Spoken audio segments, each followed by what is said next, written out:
A major so-called ransomware attack is underway worldwide, with more than 75,000 attacks reported.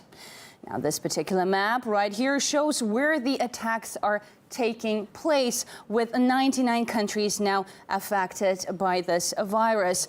That's according to security software company Avast. The malware displays a screen demanding $300 in the cyber currency Bitcoin from the owners of the affected computers. So let's have a look. How does this ransomware work? Now, it locks the device, a computer, smartphone, or a tablet, and then demands money to unlock it. It encrypts the hard drive so you can't retrieve any data stored there. And even if you pay the ransom, that doesn't guarantee you will get all your data back. In the UK, it's targeted state-run hospitals, and companies from the USA, Spain and Portugal were also hacked during this attack. A number of NHS organizations have reported to NHS Digital that they have been affected by a ransomware attack. NHS Digital is working closely with the National Cybersecurity Centre, the Department of Health and NHS England to support affected organizations and ensure patient safety is protected. Like many other companies, FedEx is experiencing interference with some of our Windows-based systems caused by malware. We're implementing remediation steps as quickly as possible. We were the target of an attack, like what is happening in all of Europe, a large-scale attack, but none of our services were affected. Telefonica detected a cybersecurity incident affecting the PCs of some employees within the company's internal corporate network. Telefonica immediately activated the security protocols for this type of incident in order to resolve the problem as soon as possible. This is absolutely unprecedented, and it does seem to have a lot of people spooked. The National Security Services, they sent a very technical report advising people the usual precautions, but also not to give in or pay any of the ransoms. There have been tweets by the thousands all day from people saying that they were employees in these particular companies, all major companies including banks, who've later categorically denied it, but the employees sent out a lot of unconfirmed reports saying that the attack was actually quite massive. Our correspondents in London and Washington have more on who could be responsible for the tools used in the attacks. Well, what started as a fairly local, then a national incident affecting just NHS computer systems rapidly turned into a massive global incident. Hospitals and GP surgeries across the UK, in North, the South East and London have been affected with hospitals and GP surgeries being unable to access patient records, their telephone systems, or even some X-ray equipment. They've been forced to turn away many patients from their routine appointments and told people only to come in strictly for emergency situations, even ambulances being rediverted to other locations. Now, information so far indicates that this is a criminal incident. The National Crime Agency, the National Cybersecurity Centre, have so far ruled out an attack or interference by a foreign power, which we've heard allegations, of course, over the last weeks and months levelled at certain countries. They have ruled that out, and an NHS spokesman had this to say on exactly what's been going on and what's being done right now to tackle this incident. FedEx at the moment supporting organisations to manage the incident, and we'll continue to communicate with our colleagues and share the information as more comes available.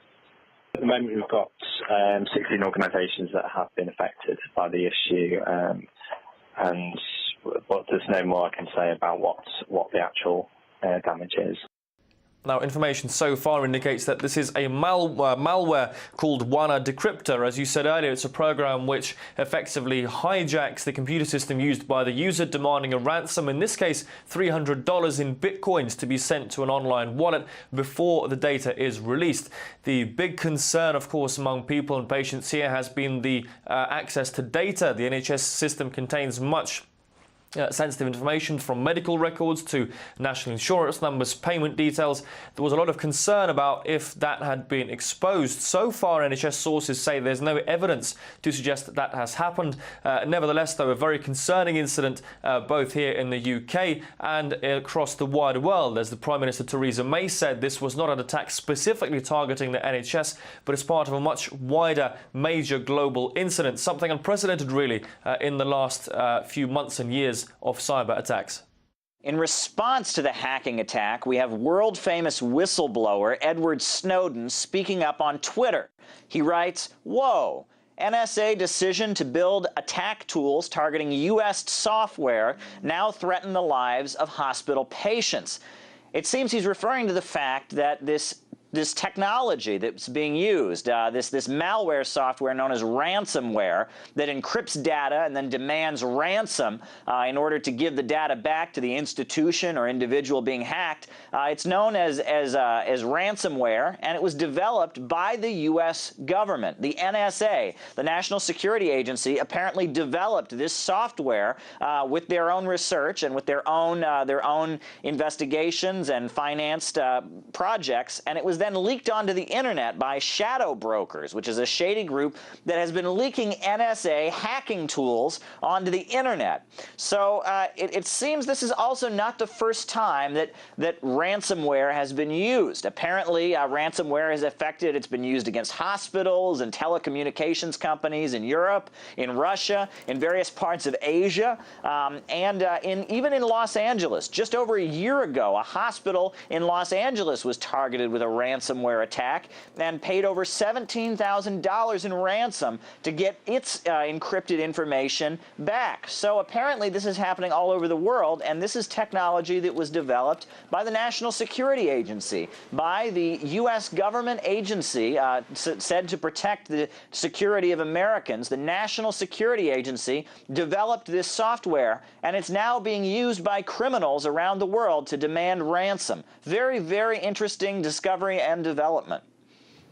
RT correspondent Miguel Francis Santiago spoke with us earlier about how the media's obsession with Russia may have distracted attention from real threats. Really surprising for many people in this particular story is that for quite a long time we've heard Russian hackers, Russian hackers, Russian hackers. No details, just that they're hackers and they're Russian and they influence elections and whatnot. But today, 74 nations, 45,000 attacks and counting, fell victim to an unprecedented attack. I mean, we've never seen anything of this magnitude. Now, have we? Who's behind these attacks? We don't know.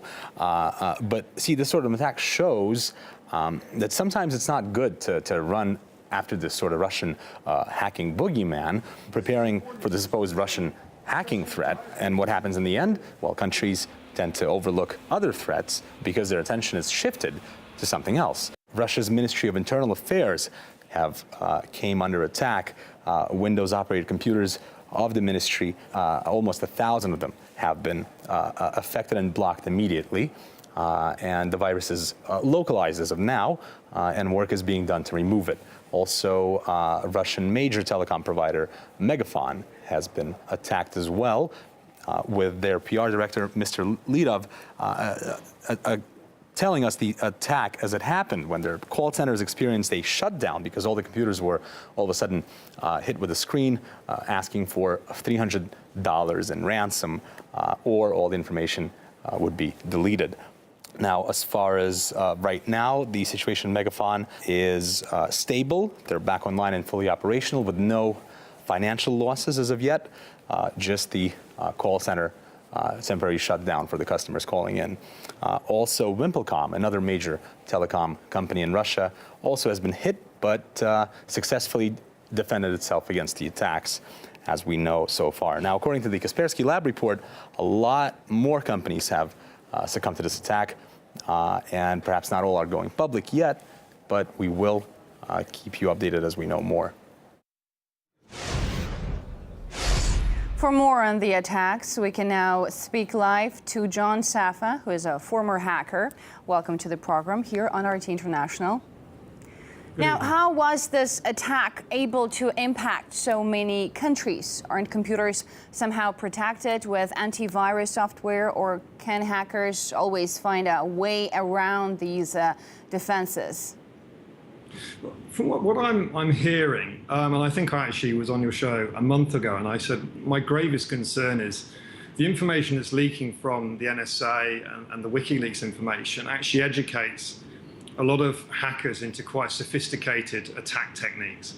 And the way this has spread is there's been a backdoor found in Windows that has allowed other machines to be infected very easily without having to send files around, which normally is what happens when a virus attacks. How this is proliferated in the organizations is via documents or content that has malicious malware embedded in it. And it's very difficult to actually trace because we all use content in our daily lives. But could you give some kind of advice to our viewers on how to possibly defend themselves from these kind of attacks? Yeah, I think obviously you just have to use common sense. The greatest security threats actually are from human behavior. So opening files that you've been sent that look suspicious. I think also what I understand is that some of the machines in question haven't been upgraded with the latest patches of Microsoft Windows, which allowed the threat to spread much more faster. So obviously it's keeping things up to date, and obviously, being aware when you're online that content that is sent to you sometimes isn't safe. Well, we've heard from several reports that tools developed by the NSA could be responsible. Would the hackers need any special knowledge to use this kind of technology? No, not at all. I mean, I think, if you think about it, some of the security organizations have very detailed information into vulnerabilities into both hardware and software that we run on a daily basis.